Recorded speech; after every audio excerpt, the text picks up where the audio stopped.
Travel alert, returning to the bank, you take 10 minutes to arrive, after passing by a few well-equipped. Travel alert, using the path, you travel southwest, taking 10 minutes to arrive, entering the smaller tavern, you notice that there are few customers here, the lack of water throughout the city the obvious cause. A lone barkeep watches you enter, surprised to see outsiders to her tavern. Find yourselves a table, sit anywhere you like, the waitress says. I will charge you 1 gold piece for the lot of you, but there is little food to go around and no water or spirits, due to the drought within the city. Well, at least she's not asking for a water skin. GM note, Janet lost 1 gold piece, the barmaid takes your payment, and soon delivers what little food she could prepare, mostly items that can be made with little to no water. Having had your fill, you listen for rumors amidst the din of several soft conversations within the tavern.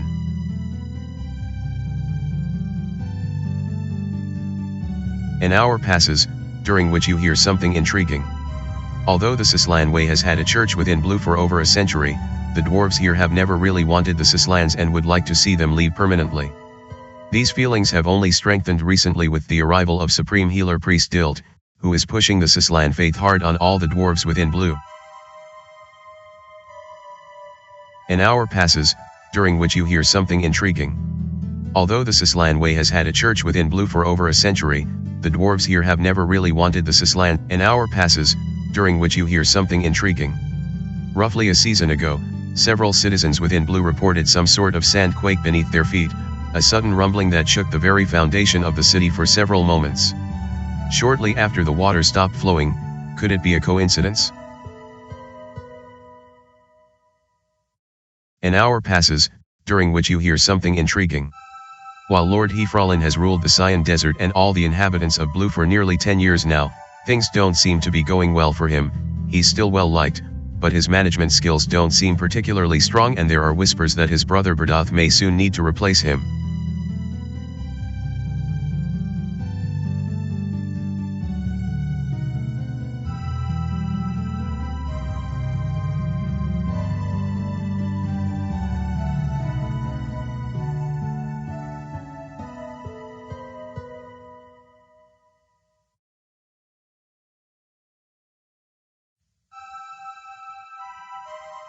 Travel alert, using the path, you travel southeast, taking 10 minutes to arrive. Your heroes approach the Sislan Church here in Blue, the white construction rather modest compared to many of the buildings within the city, but perhaps not as impressive as you would have expected. The doors are open, so you head inside. The interior of the church is rather splendid, but not quite as grand or spectacular as you're used to seeing, even back in your hometown of Tobin. You're also a little surprised that, so far, nobody has come to greet you. Hence, you may as well have a look around. You notice that the church's interior design is somewhat different from what you've seen in the past. While an attractive altar and pulpit used to deliver the stories of Sisla dominate the northern third of the building, there are very few pews here, suggesting that relatively few of the dwarves within the city attend services. And why are there no acolytes here? Sainadius wonders, concerned. Someone should have greeted us by now.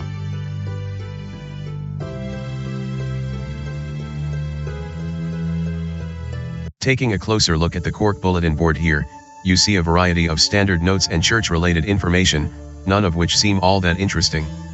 However, you also notice a scrap of paper that seems different from the rest. The note reads, "Leave Blue at once, you sniveling Sislans."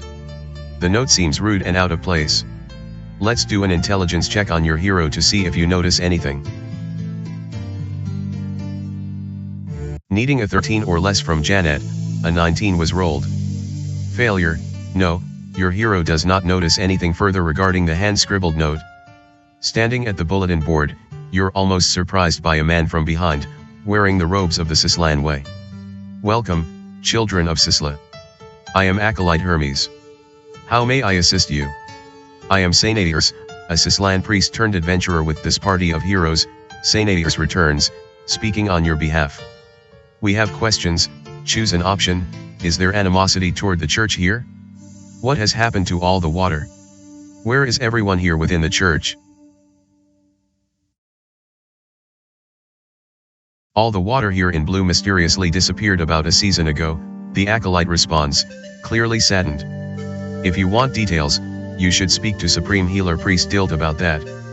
And where can he be found?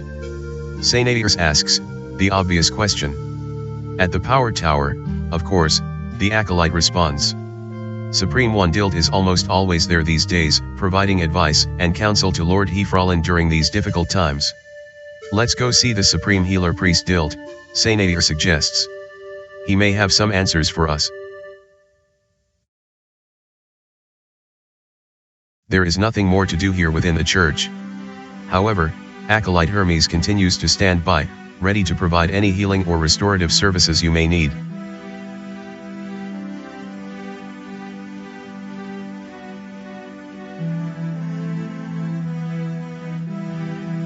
Travel alert, using the path, you travel south, taking 5 minutes to arrive.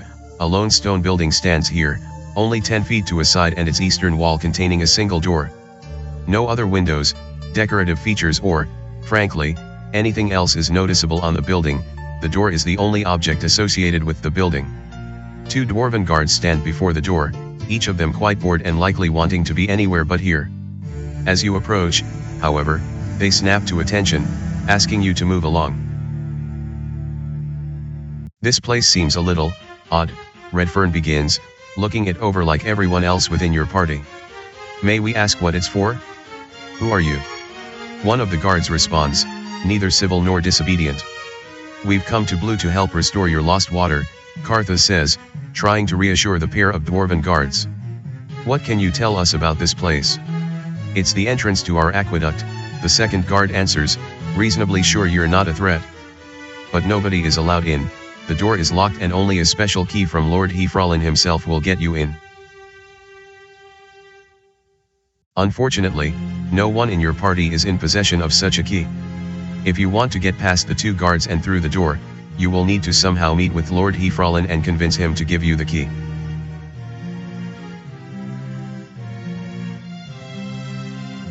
You spend a few minutes searching the area. However, you don't find any secret doors or exits. There is nothing hidden here, either. Your party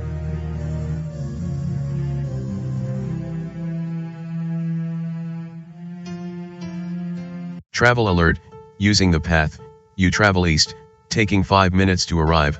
Your party leisurely strolls into this rather opulent hostel, its construction impressive and its many decorations splendid to behold.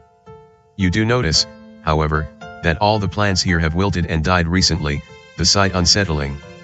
A female dwarven innkeeper awaits your business from behind a counter some 20 feet from the main entrance. You should go and talk to her. How much for a night's stay? You ask, quite prepared to pay whatever seems fair. The lady dwarf looks you over, as if the question itself is inappropriate. In turn, you recognize that she is moving very slowly and seems sickly. A response then comes moments later. The only thing of value here in Blue is water, 2 of your water skins, and you can spend the night. I won't accept anything else. Looks like you will have to give up more of your water if you want to stay here at the hostel.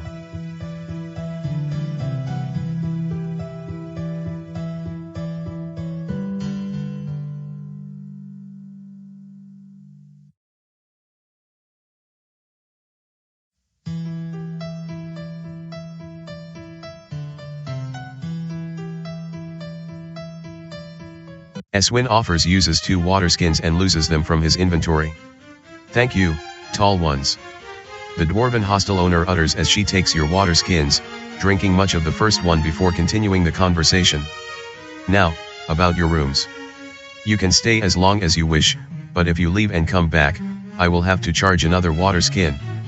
Just how bad is it here in Blue? Ariana asks. Your water shortage seems substantial.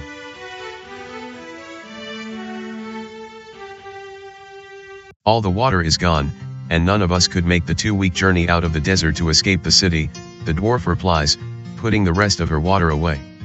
At this point, we need a miracle. We'll do our best to help, Cartha says with a soft smile. The lady dwarf manages a faint smile herself, then takes her leave of you.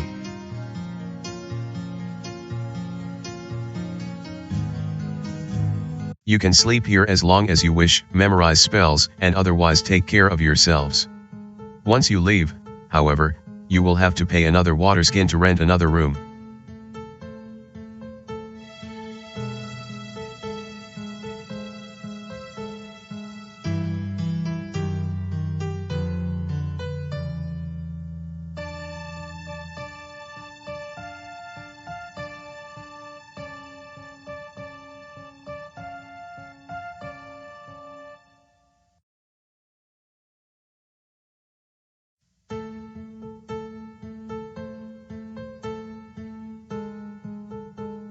Your party rests and recovers for 8 hours.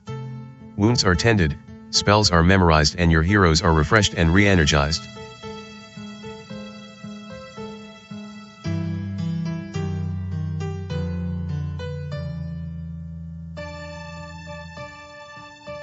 Kartha casts summon food and water on the entire party, potentially sustaining them with food and water. Janet receives 3 days of food and water. Ariana receives 3 days of food.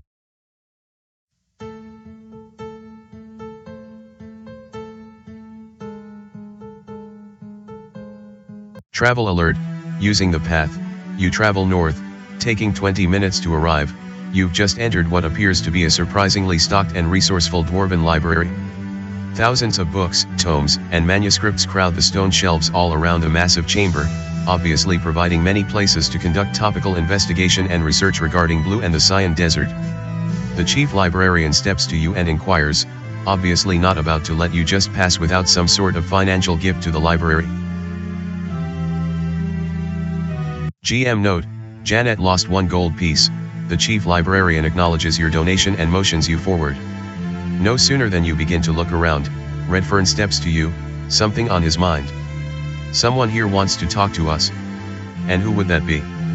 Eswin asks suspiciously, looking about. No idea, Redfern honestly returns. But I am guessing we should go in that direction. Redfern points toward the northeast corner of the library, where several books appear to be dancing in mid-air. You spend a few minutes to first arrive at the dancing books and then follow them into a secluded back room within the library, making sure you're not being followed. Entering the room and closing the door, you notice a single individual standing there in the shadows. Stepping forward, you immediately sense the power and presence of a genuine truistic. A member of the inner circle stands before you.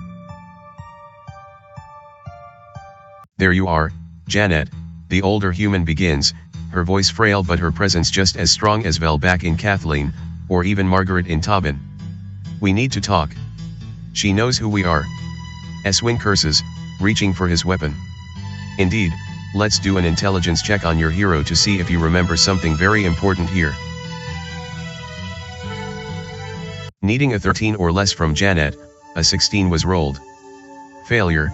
In the heat of the moment, your mind goes blank and you don't recall anything relevant here. Yes, I know who you are, and that my fellow representative Vel set you free back in Kathleen to atone for allowing the second age of damnation. All of you are outlaws, but I am not here for that.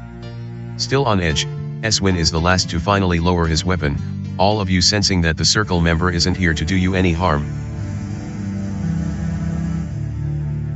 The powerful human then takes a single step forward, continuing the conversation. I am Voxar, representative to the Cyan Desert. As I am sure you know, all of Blue has gone without water now for nearly a season, and its populace is slowly dying as the result. While I don't know why the water stopped, I strongly believe that both Lord Hefralin and Supreme Healer Priest Dilt are somehow involved. Not just involved, but somehow responsible. That's a very serious allegation, Sainairs responds, immediately distrusting the circle member. No Sislan would ever put so many lives at risk. Surely you are mistaken. The Sislan way is not nearly as saintly as you want to believe, Voxar returns, her demeanor passive yet all-knowing. I know Hefralin and Dild have colluded in some way, and I believe it has somehow caused the lethal drought now plaguing all of Blue. But I can't risk starting an international incident here without absolute proof. I need your help. Needing some quick advice from one of your fellow heroes, who do you consult? Choose an option. Eswin, don't trust anything she says. Redfern, we have no reason to distrust her. Sainairs, deny Sislan way involvement. The reason score for Janet remains the same. Looking to Redfern, the magic user nods his head yes, signaling that you should definitely consider what Voxar has to say. Understand, there is a conspiracy going on here in blue. The dwarven government is involved, the Sislan way is involved, perhaps even some of the citizenry is involved. The tears of blue didn't just vanish, the water supply has purposely been cut. And now, thousands of innocent dwarves will soon die if the truth isn't exposed. So, what can we do to help? Kartha asks, her mind always open. I need an independent, neutral voice to bring some randomness to this conspiracy, Circle member Voxar continues. Those responsible had no idea that your party would arrive like this unannounced, so I need you to return to the Power Tower and demand an audience with Hefralin. By official protocol, both Supreme Healer Priest Dilt and myself will be present as well, so I can monitor the conversation and see where that takes us. And how, exactly, do we demand an audience with Lord Hefralin? Eswin asks, still quite suspicious. With this, the official seal of Lord Hefralin. Voxar hands you what appears to be a golden scroll tube. Inside is a single piece of parchment that, according to local custom, guarantees its owner audience with the Lord of Blue himself.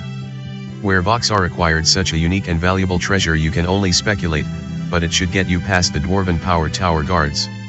Look, our interests are aligned, Voxar summarizes. We're both here to find out what caused the drought here in blue and restore the water supply before all the dwarves perish. Can I count on you? Choose an option. No, we don't trust you. Yes, but we want a reward as well. Yes, you have our full support. The party's reputation score permanently increases by 1 point. GM note, your quest log has been updated. Click the quests button for all the details, thank you. Representative Voxar responds, pleasantly surprised. Here's an opportunity to help the Circle find a reason not to execute you, so don't waste it. The Circle wizard gives you a final nod, then immediately teleports away, leaving you alone there within the dark backroom of the library. I still don't trust her, Eswin sneers, putting his weapon away. She's probably part of this conspiracy, too. And there is no way Supreme Healer Priest Dilt is involved, Sainadius adds, his devotion to his calling absolute. No Sislan would ever put an entire city at risk as the Circle member suggests. Well, we won't find out standing here, Redfern states, disagreeing with both Eswin and Sainadius. Let's go. All in agreement, your party leaves the back room and returns to the main chamber of the library, the encounter with Voxar weighing heavily on all your minds. The whole of the library is now open to you. Feel free to research any country-specific lore topic you wish.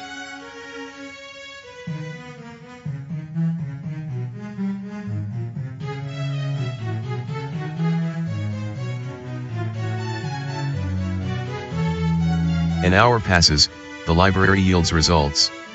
Recent sandquake, roughly a season ago, several citizens within blue reported some sort of sandquake beneath their feet, a sudden rumbling that shook the very foundation of the city for several moments. Shortly after the water stopped flowing, could it be a coincidence? An hour passes, the library yields results. Frustration in the family. While Lord Hefralin has ruled the Cyan Desert and all the inhabitants of Blue for nearly 10 years now, things don't seem to be going well for him. He's still well liked, but his management skills don't seem particularly strong, and there are whispers that his brother Berdoth may soon need to replace him. An hour passes, the library yields results. The first dwarves, centuries ago, the first dwarves of Blue actually sculpted a vast aqueduct from the distant Skang Mountains to the west to provide the city with an endless supply of water. The engineering involved was miraculous. Blue should never have run out of water.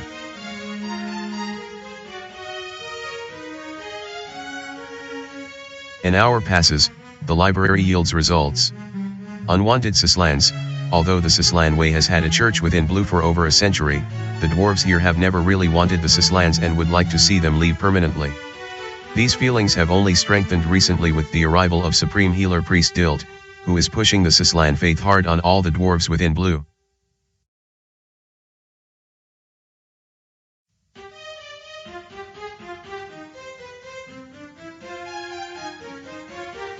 Travel alert, using the road, you travel southeast, taking 5 minutes to arrive, returning to the power tower entrance and all the dwarven guards standing here. The dwarven captain approaches you again, not happy to see you. Look, I already told you, the captain barks, his voice rude and insulting. Lord Hefrallen isn't seeing anyone. Now, return to wherever you came from before we have to get violent. The dwarven guards ready their weapons, their demeanor growing hostile. You'll need to show the captain something to defuse the situation.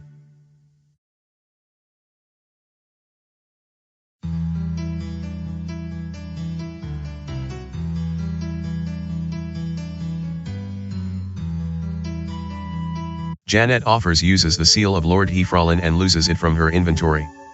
Let me see that. The guard captain demands, seizing the seal of Lord Hefrallen from your hands and inspecting it. Where did you get this?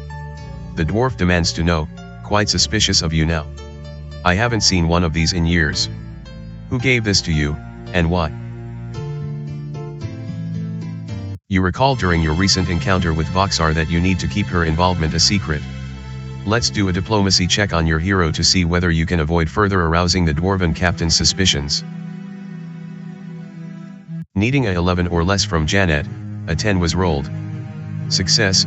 Thinking quickly, you give the guard captain a bogus story about winning the seal in a recent game of chance with several other dwarves at the city casino. The captain eyes you very suspiciously, but you're able to maintain the ruse and not give anything more away. Follow me, the captain growls, signaling to his men that they should stand down and allow your party to pass. The dwarf turns, then leads your party into the power tower, the guards standing by to attack if anyone in your party tries anything foolish.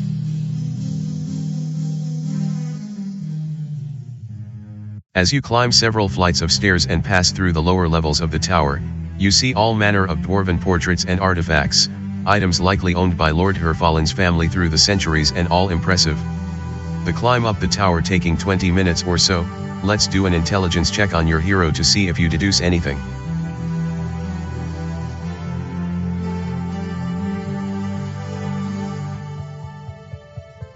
Needing a 13 or less from Janet, a 19 was rolled. Failure. While the variety of artifacts are impressive, you're unable to deduce anything useful from them. Lord Hefrallen's family is obviously rich and powerful, and you assume that Hefrallen himself is another wise and confident lord in a long line of past wise and confident kings. You finally arrive within the rich and splendid palace room of Lord Hefrallen, the chamber functional as well as opulent. Hefrallen himself sits within his bejeweled throne, surrounded by at least a dozen dwarven servants, consultants, and the like, the entire chamber protected by another dozen guards or so.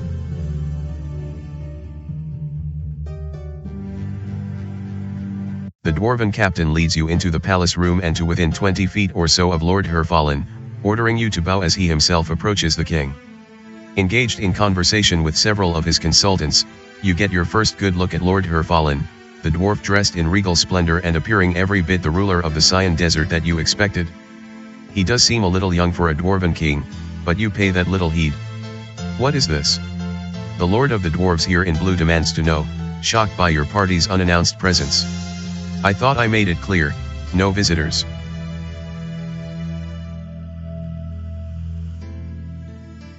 My deepest apologies, Lord Hefrallen, the captain responds, under duress. They presented your royal seal, tradition demands that they be given audience. They claim to have won it in a game of chance. The dwarven lord takes his time before turning his attention to you, your presence clearly a bother.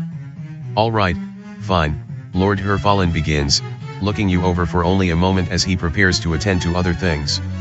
I heard there were some adventurers here in blue. What do you want? Considering you've come all this way, you would have expected a better reception.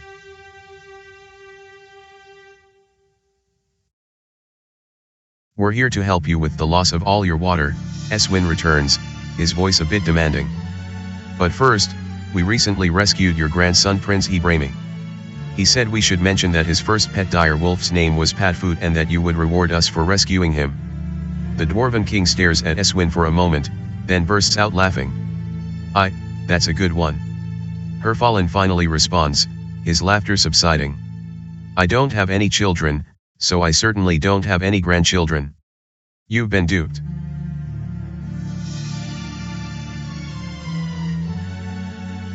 GM note, your quest log has been updated. Click the quests button for all the details. It appears Hebrami is just a thief and a scoundrel. Hopefully someday you will catch up with him again. Guards. Escort these heroes back out. Herfallen then orders, apparently ending your chance to help even before it began. The same dwarven captain snaps to attention and turns in your direction, calling for a dozen fellow dwarves as well. One moment, Lord Herfallen, an older woman's voice calls out from the group of people surrounding the grumpy king. These heroes came a long way to help this fair city, pay them some respect.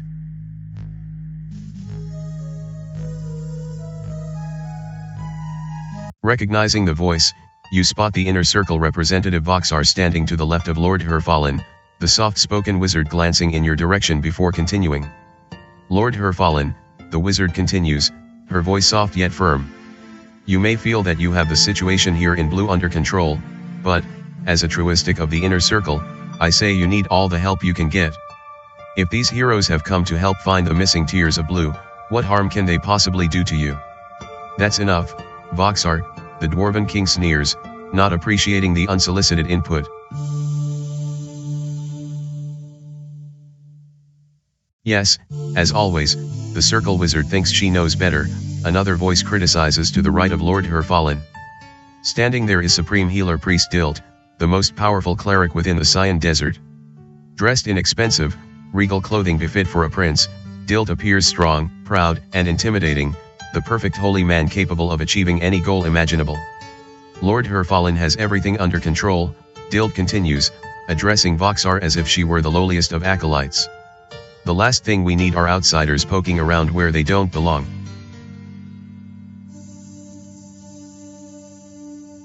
You mean you don't want them finding out what's really happening here, the circle wizard responds, matching Dilt's determination with a grin. That sounds like an accusation. Dilt retorts, becoming angry. If there is an accusation to make, then by all means, make it. If you have the proof. The two political enemies stare coldly at one another. In the sudden quiet, what do you say? Choose an option. Charisma, you can't go wrong with us. Intelligence, we can work this out. Wisdom, please, let's not fight.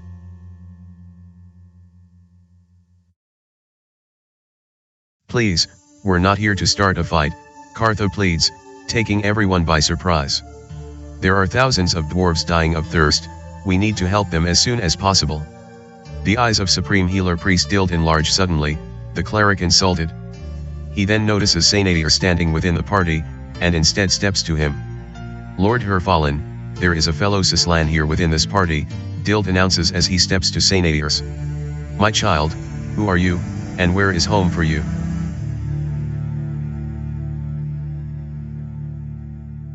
I am Sainadirs, the cleric responds, softly patting his chest twice and then holding out his palm, the universal sign of Sisla. I was quested by Supreme Healer Priest Jepan Nor in Kathleen to join and assist this adventuring party. Yes, Nor. In Pirapa. I know well of him, Dilt comments, his attitude remarkably more respectful.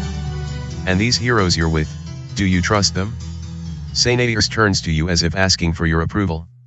Let's do a quick charisma check on your hero to see what happens.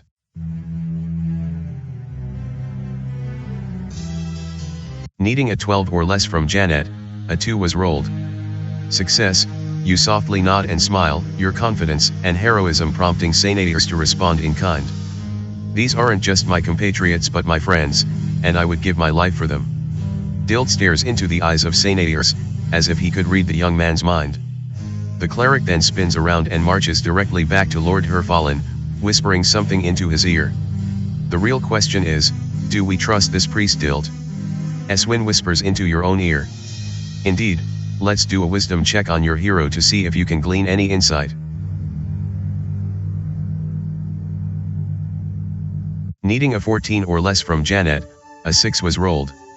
Success, like Eswin, you can't help but wonder whether Dilt can be trusted as well. He is the Supreme Healer Priest and a figure to be respected, but your intuition warns you that this guy is hiding something, so be careful. I suppose we dwarves could use a little help, Lord Herfallen sheepishly begins, the dwarf clearly embarrassed.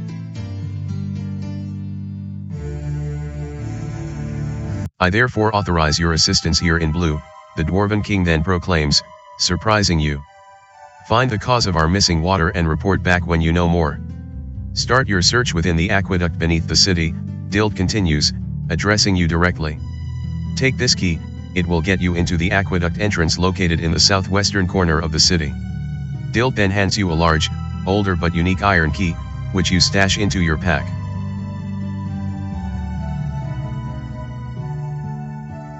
Thank you, Supreme One, Sainadius confidently states alongside you. Is there anything else you can tell us? You'll find the aqueduct changed when you reach it. Something's happened down there and it no longer looks normal, so be aware. Sainadius nods and does the double pat on the chest thing again, Dild returning the sign of Sisla in mutual respect. As the encounter draws to a close, let's do a final curiosity check on your hero to see if you notice anything more. Needing a 14 or less from Janet, a 13 was rolled. Success. First, it did seem strange how quickly Lord Herfallen changed his mind. Second, you did notice, just for a moment, a quick glance between Herfallen and Dild and a wry smile, as if the two were plotting something. The whole situation feels off, so be careful. Dild nods to Sainadius, then joins Lord Herfallen, everyone else here within the palace room returning to their business. Voxar nods to you with a soft smile as well, as you've done exactly what she was hoping you'd do.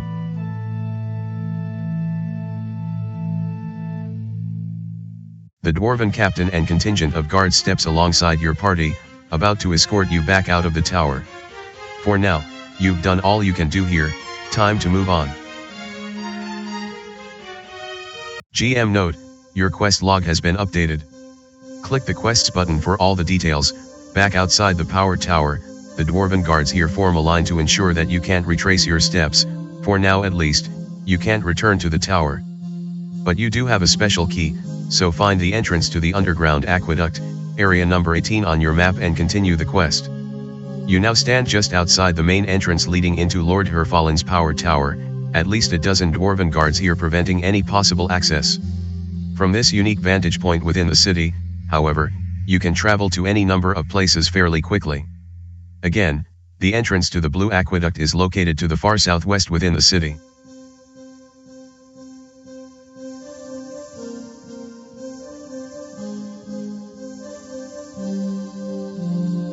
GM note, it's dark here. Click the Use Item button to select a source of light, travel alert, using the path, you travel southwest, taking 15 minutes to arrive, holding the key for the guards to see, they nod in agreement that it is authentic, you may pass.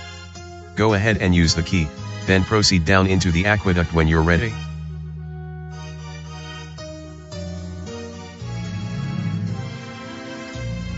Janet uses the aqueduct entrance key and loses it from her inventory. The door leading down into the Dwarven aqueduct is now unlocked and accessible. Alternatively, you can leave the building and return to any area within Blue.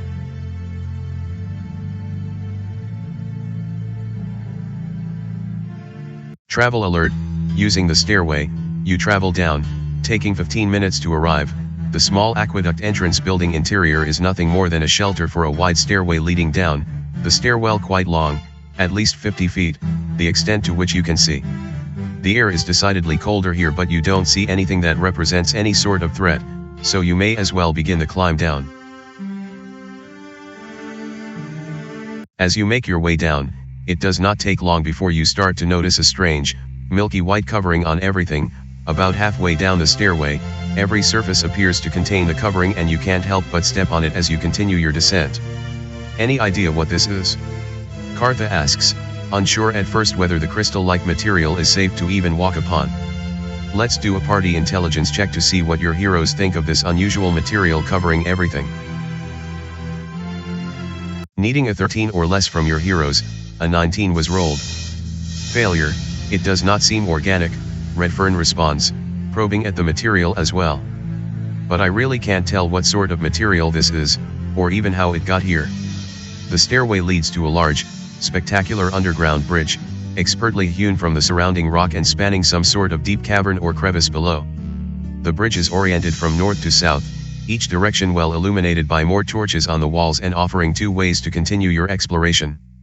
These dwarves sure know how to work stone, Eswin comments, actually impressed by the sight before all of you.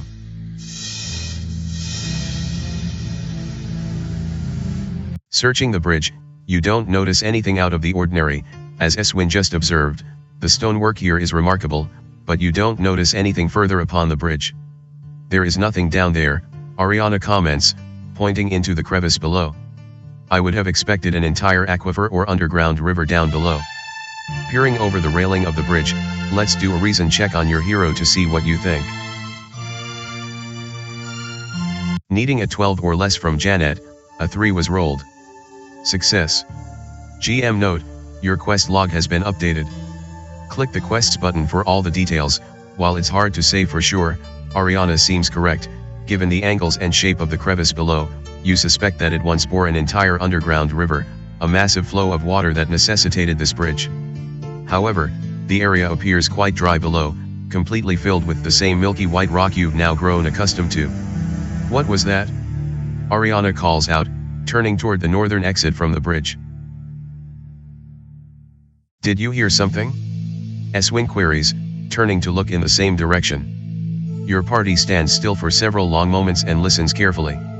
Nothing more is heard, but Ariana remains vigilant, convinced she heard something. We should go north and investigate.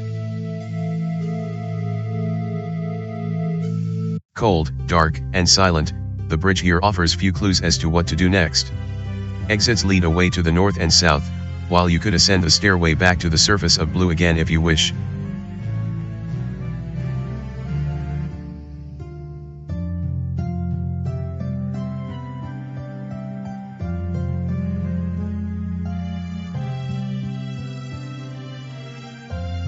Your party searches for traps but don't find any.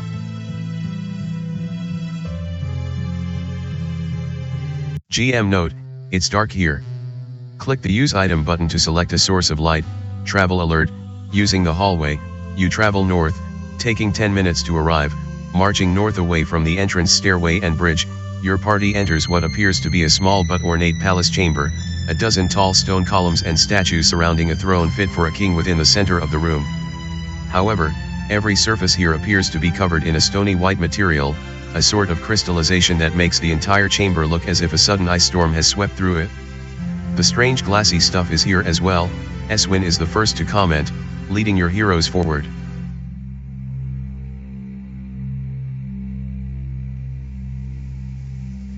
Ariana uses a glowing skull throughout the entire local area, illuminating everything well. In its day, this chamber was likely quite the location, a place where the current dwarven king above could come to sit, make decisions and generally rule while his fellow dwarves mined the aqueduct. While the palace room surfaces are caked with the white crystal substance, you can still tell that the chamber was once both regal and impressive, highlighting what the dwarves here in blue were able to accomplish over the centuries. Reaching the throne in the center of the room, you can see that the western wall is open, a hallway leading away further to the west and shrouded in glassy darkness. Standing there looking about, you're quite surprised when one of the nearby dwarven statues starts to move, turning its head in your direction. Several more statues begin to move, gripping their spears in an offensive fashion. They're about to attack. Taking refuge alongside the crystallized throne in the center of the chamber, your party forms a defensive circle as the stone statues drag their way forward, attacking with cold, glassy, unblinking eyes. Your party is under attack. Menacing your entire party are 3 crystal living statues and 2 stone living statues. It's Janet's turn. What do you want her to do?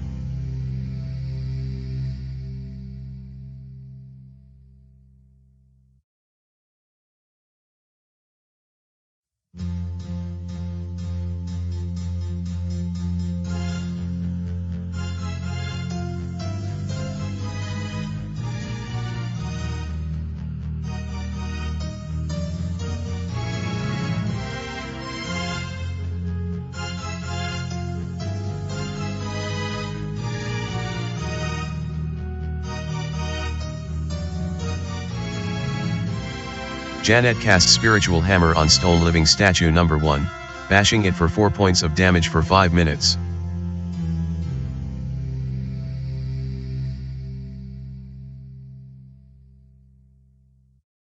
Sainators casts spiritual hammer on stone living statue number 1, bashing it for 6 points of damage for 5 minutes. It's Barthol's turn. What do you want him to do? Needing a 40 or less on percentile dice, a 18 is rolled. Success. It's Redfern's turn. What?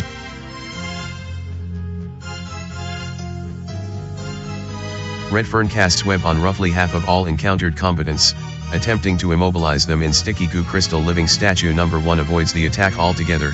Crystal living statue number 2 avoids the attack altogether. Ariana readies her short sword +1 and swings at stone living statue number 2, needing a 17 to hit. Die roll is a 6, plus Eswin readies his longsword +1 and swings at crystal living statue number 1, needing a 16 to hit.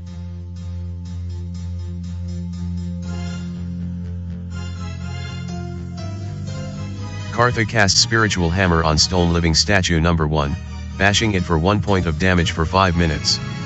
Crystal living statue number 1 attacks Ariana with its fist. Stone living statue number 1 closes in on Eswin to attack. Crystal living statue number 2 attacks Eswin with its fist, needing a 20 to hit. Die roll is a 12, plus 5 to hit. Crystal living statue number 3 attacks Janet with its fist, needing a 20 to hit. Die roll is GM note, a new combat round has begun.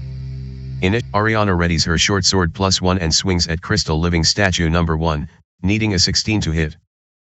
Sainators directs his spiritual hammer at crystal living statue number 1, bashing it for 1 point of damage and leaving it with 5 hit. It's Sainators' turn. What do you...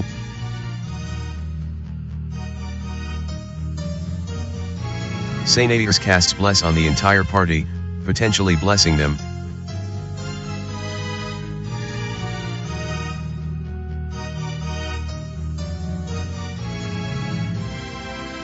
Kartha casts Cure Light Wounds on Eswin, healing him for 7 hit points. It's Janet directs her spiritual hammer at crystal living statue number 1, bashing it for 1 point of damage and leaving it with... Kartha directs her spiritual hammer at crystal living statue number 1, bashing it for 5 points of damage and defeating it. Crystal living statue, it's Janet's turn. What do you want?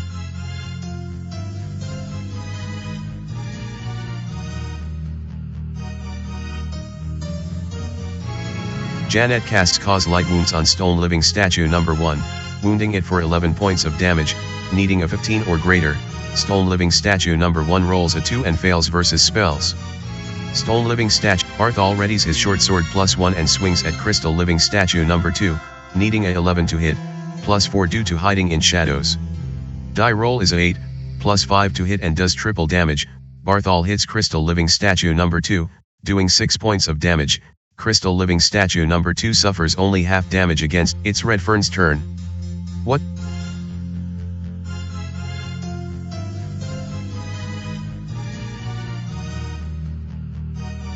Redfern casts Phantasmal Force on crystal living statue number 3, nearly horrifying it, needing a 15 or greater. Crystal living Eswin readies his longsword +1 and swings at crystal living statue number 2, needing a 15 to hit. GM note, a new combat round has begun.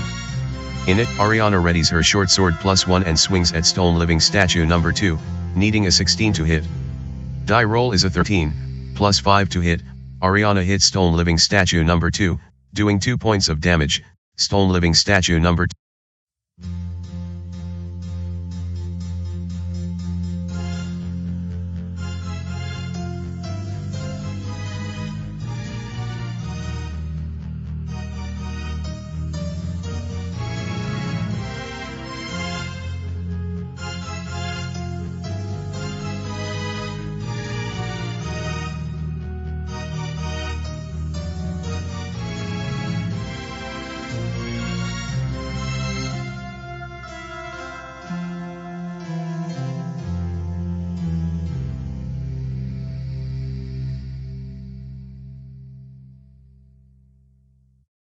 Sainators directs his spiritual hammer at crystal living statue number 3, bashing it for 4 points of damage and leaving it with 19. Sainators readies his mace +1 and swings at crystal living statue number 3.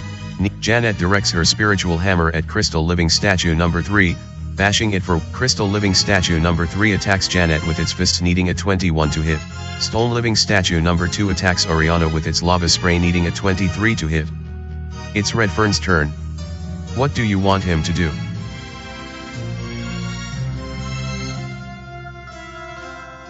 Redfern casts magic missile on crystal living statue number 3, striking it with a magic missile for 7 points of damage. Barthol readies his short sword +1 and swings at crystal living statue number 3.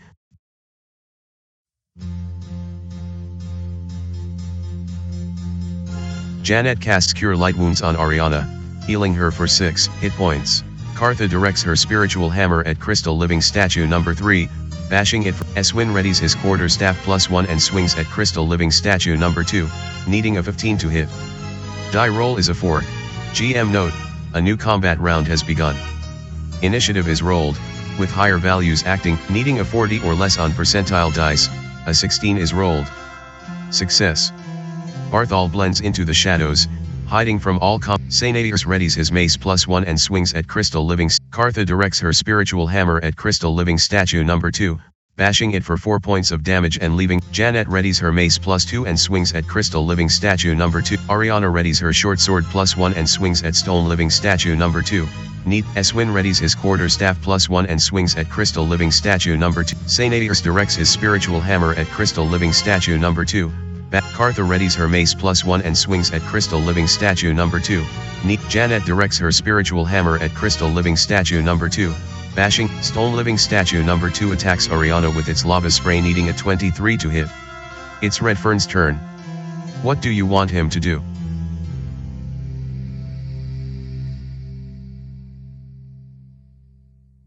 GM note, a new combat round has begun. Initiative is rolled, with higher values active. Janet readies her mace +2 and swings at stone living statue number 2. Eswin readies his quarterstaff +1 and swings at crystal living statue number 2, needing a 15 to hit. Sainadius directs his spiritual hammer at stone living statue number 2. It's Kartha's spiritual hammer's turn. What do you want it to do? Kartha directs her spiritual hammer at stone living statue number 2, bashing it for. Kartha readies her mace +1 and swings at stone living statue number 2. Barthol readies his short sword +1 and swings at stone living Sainadius readies his mace +1 and swings at stone living statue number 2. Janet directs her spiritual hammer at stone living statue number 2, bashing it for 4 points of damage and defeating it. Well done. All combatants have been defeated, ending the battle. Each hero receives 234 experience points. Your heroes dispatch the soulless beings, breaking all but one into pieces, their remains scattered across the crystallized floor.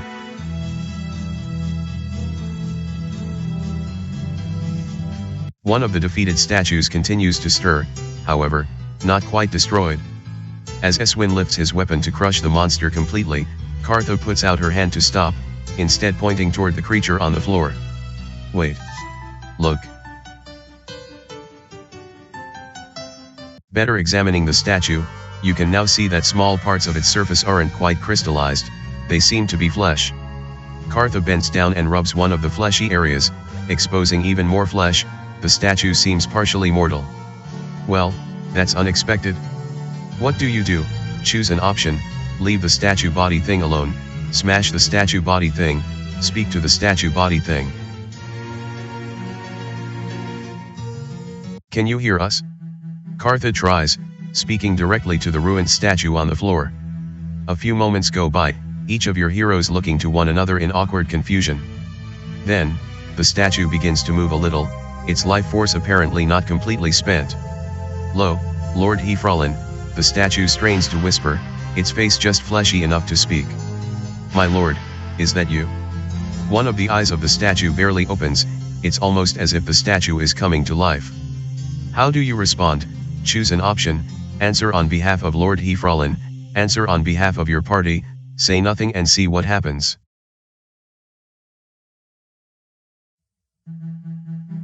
Yes, this is Lord Hefralin, Eswin replies, lowering his voice somewhat. Report.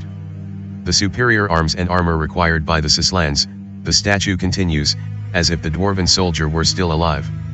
The infusion of magic was rushed, there was an explosion, everything destroyed. An explosion? Redfern asks, bending down closer to the still sentient statue. What more can you tell us? The human Sislan. Dilt went too far, his magic was ill, tainted, everything destroyed, everyone killed.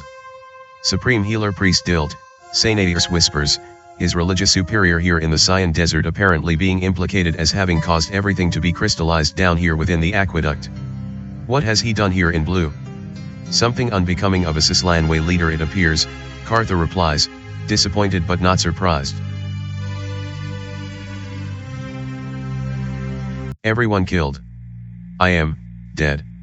The animated statue continues, apparently recognizing its incredibly sorry state. I am dead? Kneeling beside the statue, Redfern brushes away some of the stone surrounding the dwarf's left hand, exposing enough flesh to gently take his hand. Dwarven soldier, what can we do?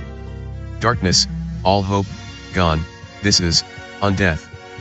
Please, please. Destroy me. End this cursed existence. Ag.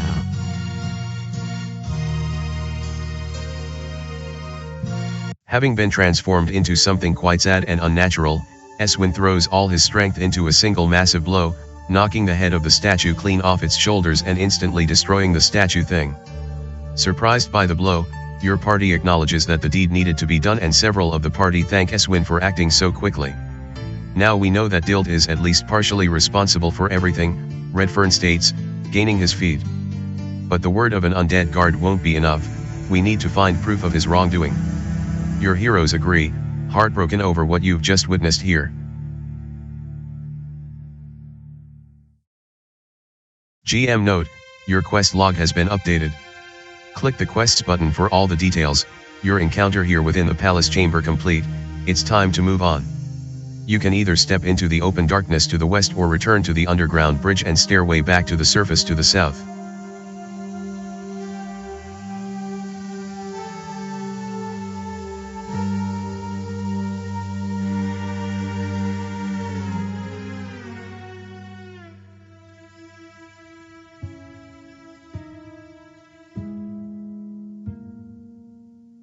GM alert, Bless is no longer affecting the party, travel alert, using the hallway, you travel west, taking 5 minutes to arrive, using the southern door from the hallway beyond, you step into a smaller chamber that seems filled with all kinds of stuff. There are likely dozens of separate objects here, most of which are lining shelves, attached to the walls or lying haphazardly on the floor. Not surprisingly, everything is coated in the same white crystal, likely ruining anything that may have once been valuable here. These dwarves sure like their possessions. Eswin comments, not interested in giving the chamber a thorough search. Let's just go.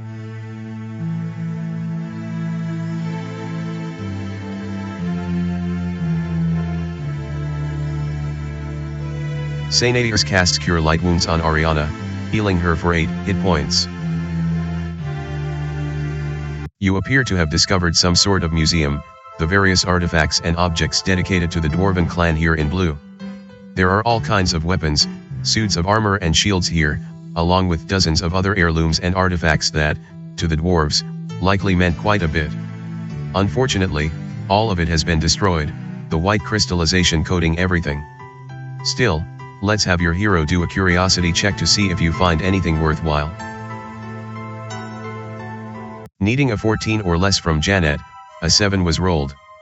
Success, tucked away within some cabinets, you find what appear to be some very old maps, likely centuries old. The maps detail the underground aqueduct you're currently exploring, showing a massive aquifer from the mountains to the west draining incredible amounts of water to a tunnel south of where you're standing. This aquifer, improved and stabilized by some tremendous dwarven engineering centuries ago, is the source of the famed Tears of Blue and, before the aquifer was petrified, was capable of delivering all the water the city of Blue could ever need. While the information is interesting, it does not help with your current quest in any way, and so you put the documents back where you found them. The museum not all that helpful, your only option is to proceed north through the door and back into the hallway beyond.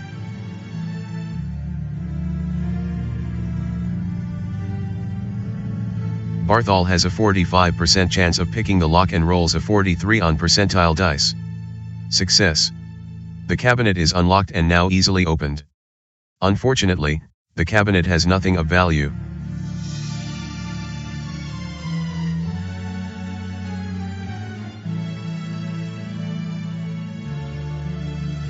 Travel alert, using the hallway, you travel north, taking a minute to arrive, normally locked.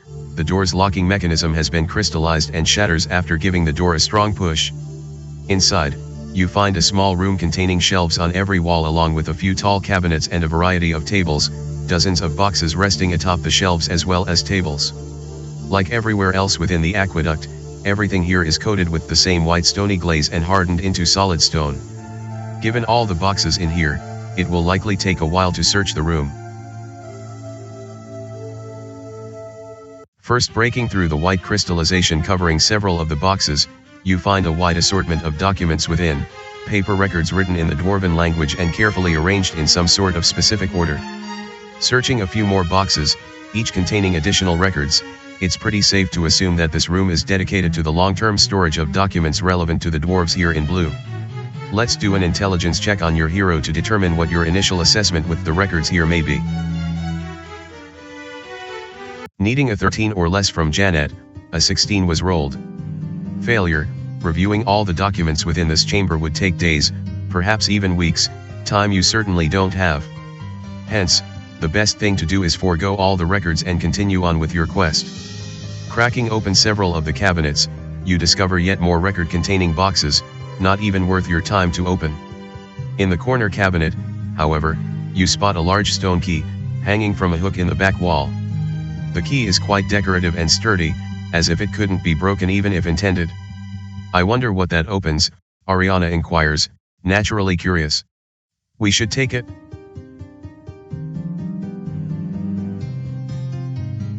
Agreeing with Ariana, you grab the stone key and secure it away into your backpack. The records room full of information but, essentially, useless to your party. A lone door offers your only escape to the south.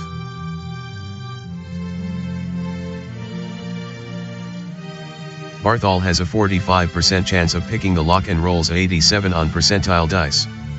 Failure: Barthol has a 45% chance of picking the lock and rolls a 22 on percentile dice. Success: your heroes bash open the cabinet, destroying the locking mechanism and making its contents available. However, your act of vandalism may have destroyed some of the items hidden away within the cabinet as well. Inside, you find 1 electrum piece and 3 silver pieces.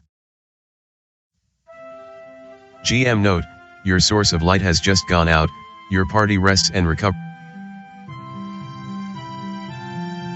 Janet casts Cure Light Wounds on herself, healing her for 6 hit points.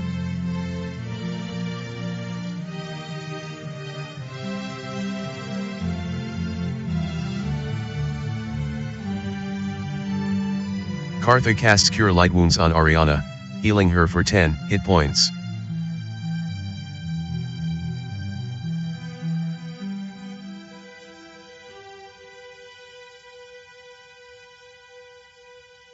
Sainadius casts Cure Light Wounds on Eswin, healing him for 7 hit points.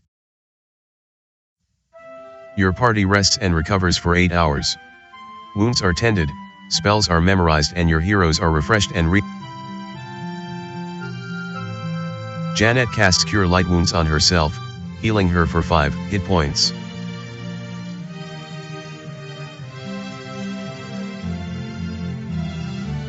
Kartha casts Cure Light Wounds on Eswin, healing him for 6 hit points.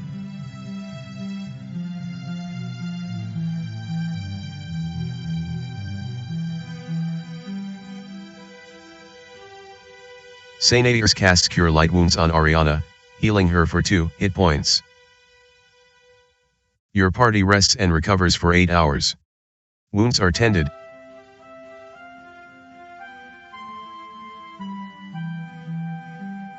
Travel alert: using the hallway, you travel west, taking 5 minutes to arrive. Approaching a closed iron door to the west here, Ariana interprets the dwarven words "workers' crypt" etched into the lintel surrounding the door. The locking mechanism within the door appears broken, so you're free to open it and step into the crypt if you wish. "A crypt, here in the aqueduct?" Eswin asks, rather surprised. "It was probably easier to inter those who died down here in this place," Sainadius responds, looking about. "Perhaps we should leave the dead in peace." "How about it, Janet? What would you like to do? Choose an option: enter the crypt, leave the crypt." GM note: it's dark here. Click the Use Item button to select a source of light. Foregoing the advice of Sainadiers, you ask Eswin to open the door, the heavy stone gate requiring much of the fighter's great strength to move. Eswin then leads the party into the darkness of the tomb beyond. Inside, you find a small labyrinth of tunnels, the walls of each bearing small bronze plaques that mark the final resting place of a deceased dwarf. However, the white crystallization covers everything even in here, so it's impossible to read any of the metallic markers. While not willing to admit it, most of your heroes are quite uncomfortable within this place, and they certainly don't want to search the twisty chamber.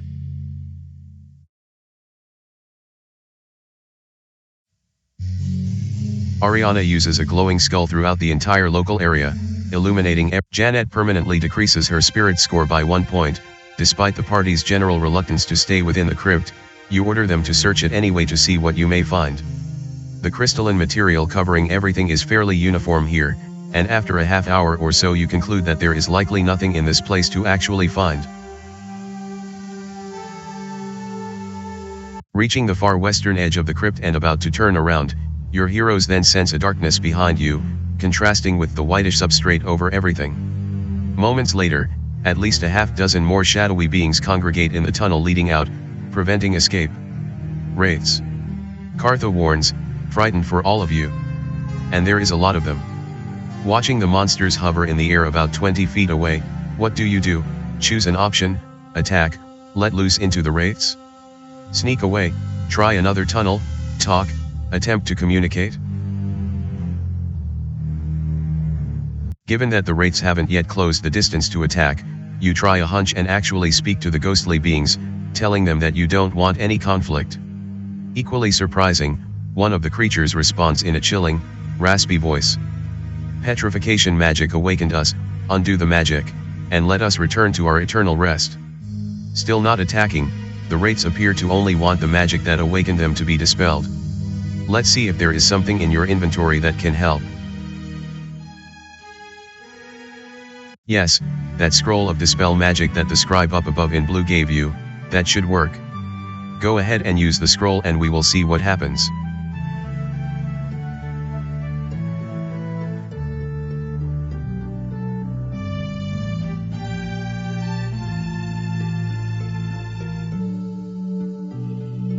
Janet uses the scroll of dispel magic and loses it from her inventory. Immediately, the magic that had awakened the wraiths is drained away, causing the creatures themselves to fade away as well. Nicely played, and well worth some bonus experience. Each hero earns 357 experience points. The last of the wraiths fade away, a disembodied voice whispering a final message.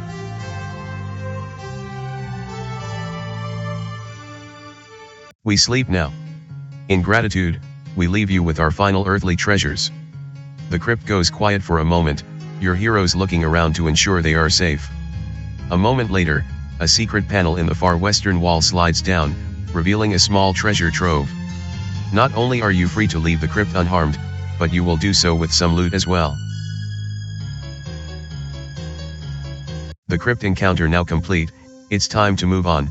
Return east back down the hallway and toward the palace room about 100 feet away.